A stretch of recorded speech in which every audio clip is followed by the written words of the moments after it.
हमारे को ये कंजूसी मत हो यार, ये कंजूसी हाँ व्हाट्सएप पर हमारा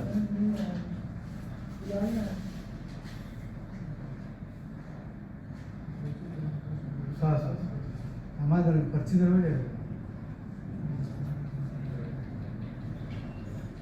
ठीक ठीक ठीक बोल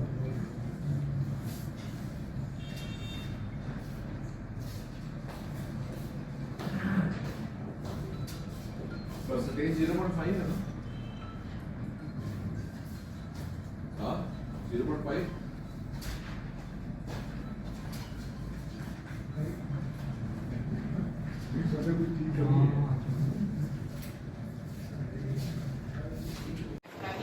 हेलो हेलो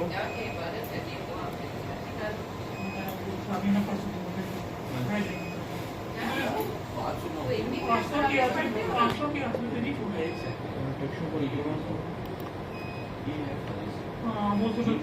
लेकिन वो सुनते वो भी छोड़ दी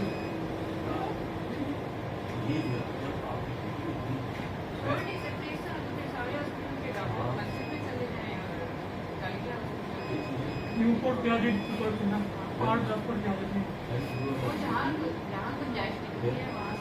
तो इसीलिए तो पहले ही कह रहा हूँ कि मुझे इसमें पहले आपको कह रहा हूँ कि थोड़ा सा आप देखते हैं ताकि मतलब उसमें जो है ना मतलब है उसको तकबीर को क्या को रकून को सजूद को